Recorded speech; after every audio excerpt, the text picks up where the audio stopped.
क्योंकि राजनीति में आकर अपनी पहचान बनाना कभी मेरा मकसद नहीं रहा और ना ही मेरे परिवार का राजनीति के साथ कोई वास्ता रहा है।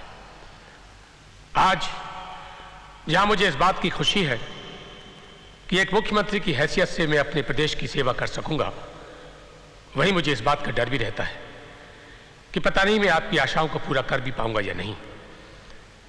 मुझे इस इम्तिहान को पास करने के लिए आप सबकी और अपने साथियों के सहयोग की जरूरत है। मुझे खुशी है कि हमारे डिप्टी सीएम श्री कृष्णकांत जी हमारे साथ हैं, जिनके राजनीतिक अनुभवों का हमें लाभ होगा। मैं आपसे यह वादा नहीं करता कि इन समस्याओं को मैं जल्द से जल्द खत्म कर दूंगा, क्योंकि हालात जिस तरह बिगड़े हुए हैं उन्हें सुधारने में कुछ वक्त तो लगेगा ही। और ना ही मैं आपसे यह वादा करता हूं कि हर नौजवान के पास जल्द से जल्द रोजगार होगा, और ना ये कि गरीबी को हमारी सरकार जल्द से जल्द खत्म कर देगी। लेकिन हां, इतना वादा मैं अवश्य करता हूं, मैं इस प्रदेश से अपराधियों का पूरी तरह सफाया कर दूंगा। यह मेरा वादा है। मेरी बात तो सुन। क्या सुनूं? एक बात तो सुन ले आकाश, देख मुझे नौकरी छोड़ने का कोई गम नहीं। कितना शर्मिंदा होना पड़ता था मुझे। मेरा बड़ा भाई एक बड़ी कंपनी में बड़ा ऑफिसर और मैं एक मिल में। क्या मैंने इसीलिए पढ़ाई लिखाई की थी? दिन रात इसीलिए मरता था मैं? देवा मैं मानता हूँ कि ये काम तेरे लायक नहीं था, लेकिन आदमी को जीने के लिए कुछ ना कुछ तो करना ही पड़ता है। नहीं आकाश, मैं सिर्फ जीने के लिए कुछ नहीं कर सकता। जो लोग मुझे पसंद नहीं, मैं वहां काम नहीं कर सकता। तू उस नौकरी में जीने की बात करता है? ये देख, 1300 की नौकरी में ऐसे ही जिया जाता है। देवा तूने जूता क्यों फेंक दिया? देवा देख, नंगे पाँव तुम्हें लग जाएगी। देवा मेरी बात तो सुन। देवा तूने मुझसे कहा क्यों नहीं कि तेरे जूते फट गए? देख, मुझे अगली तनख्वाह मिलेगी ना, सबसे पहले मैं तेरे लिए नए जूते खरीदूंगा, पहन ले। नहीं तो लोग कहेंगे एक बड़ी कंपनी के सीनियर सुपरवाइजर का भाई नंगे पैर चल रहा है।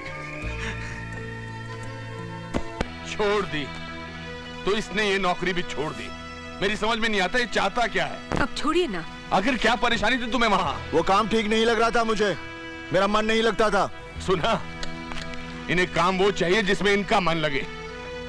इतनी मुश्किल से पहचान निकालकर मैंने सूरजमल जी से बात की थी, बड़ी मुश्किल से मनाया था उन्हें।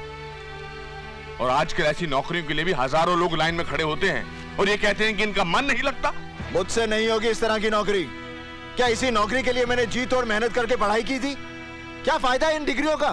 तो तुम चाहते क्या हो? जब तक कोई बड़ा काम नहीं मिलेगा तब तक घर पर बेकार बैठे रहोगे? बस भी कीजिए, इसे खाना तो खाने दीजिए। तुम चुप रहो। किसी भी नौकरी में एक पल भी टिक कर काम नहीं करता ये। कहीं इसको काम ठीक नहीं लगता और कहीं जनाब का मन नहीं लगता। हद होती है हर बात की।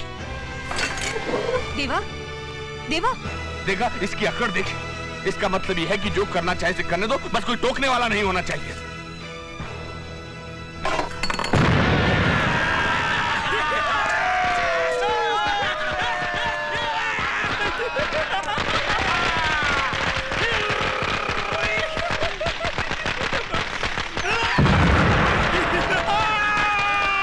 क्या बात है भाई, पटाखे किस खुशी में जला रहे हो? तेरे को मालूम नहीं क्या, इंडिया मैच हार गई है। अपन पूरे 5000 रुपए जीते ला बाप। जिस देश में पल रहे हो, जिस देश की रोटियां खाते हो, उस देश की हार की खुशियां मनाते हो। शर्म नहीं आती तुम्हें? लो, एक और गांधी जी आ गए। चल फुट ले इधर से, ये फूटेगा ना तेरा मुंह भी काला हो जाएगा। चल फुट ले, चल। भैया चलो ना। चल चल चल शाने चल। आकाश, गुड्डी को लेकर घर जाओ। चलो। क्यों बे? मेरे भाई का मुंह काला करेगा तू? बाबूजी, गलती उन लोगों की थी। पहले उसने मुझे हाथ लगाया, उसके बाद इन्होंने अपनी गुंडागर्दी दिखा दी। उन्हें पकड़कर पीटना शुरू कर दिया। मैं पूछता हूँ, क्या फर्क है उन मवालियों में और इसमें? हाँ, मैंने मारा उन्हें। अगर वो भाग नहीं जाते तो उनके हाथ पैर तोड़ देता। देवा, किस तरह बात कर रहा है तू? मुझे बोलने दे माँ। मेरे भाई को कोई गाली दे, उस पर हाथ उठाए, मैं खड़ा तमाशा देखता रहूं? तुम समझते क्या हो अपने आप को? किसी के भी हाथ पांव तोड़ दोगे तुम, और ये सब करके परेशानी में किसे डालोगे? हमें ही ना। मैं आपको परेशानी में नहीं डालना चाहता बाबूजी, मगर बुज़दिलों की तरह जी भी नहीं सकता। बुराई को देखकर मुंह नहीं मोड़ सकता मैं फिर से कहता हूं कि मैंने वहां जो भी किया ठीक किया, गलत नहीं किया। आप भी उसके हर बात पे नाराज हो जाते हैं। अब इस उम्र में इतना कोई झुक के भी तो नहीं चल सकता। क्या क्या मतलब है तुम्हारा? मैं नहीं गुजरा इस उम्र से, ये नहीं गुजरा। जवानी का ये मतलब नहीं कि आदमी आगे पीछे का सोचना बंद कर दे। चलो खाना दो मुझे। देवा, जिस तरह से उन लोगों ने मुझे पकड़ लिया था, मैं तो डर ही गया था यार। क्या आकाश, 8-10 थे वो, और गुड्डी भी तो मेरे साथ थी। ऐसे लोग कागजी शेर होते हैं, कोई दम नहीं होता इनमें। एक मारो तो भाग जाते हैं। तू हंस क्यों रहा है? उसने कहा ना तुझे कि तू दूसरा गांधी है। गांधी, पता है कितनी बड़ी हस्ती थी? टान टान! आज की ताजा खबर, बाबूजी कमरे में चले गए हैं। खाना खा लो, खाना खा लो। चलो। हाँ, यहाँ रखते हैं। वैसे भैया, कुछ भी हो, पूरे मोहल्ले में चर्चे हैं आपके। आज आपने जिस तरह से उन लोगों की पिटाई की, एक इधर से एक उधर से, वाह भाई वाह। अब तो लोग जान गए कि गुड्डी का भाई भी कुछ है। चल अब बस कर। तेरी ये तारीफ के पुल अगर बाबूजी ने सुन लिया ना तो क्या, इसे डांट पड़ेगी, ये नाराज हो जाएगी। फिर खाने की थाली इसके कमरे में मैं लेके जाऊंगा। सुन रही हो हंसी? मुझे कभी कभी देवा पर आपका इतना गुस्सा करना ठीक नहीं लगता। मैं ये नहीं कहती कि उसे बहुत छूट दे देनी चाहिए, लेकिन तुम्हें क्या लगता मैं प्यार नहीं करता उससे?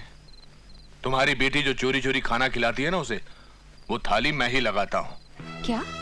जी, प्यार का मतलब ये नहीं कि उसकी गलतियों और हरकतों पर नजर न रखो। गायत्री, एक गलत कदम उठ जाए तो फिर जिंदगी भर पछताना पड़ता है।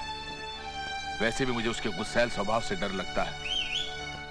लो, तुम्हारे जिद्दी लड़के की सड़क पर जाने का सिग्नल आ गया।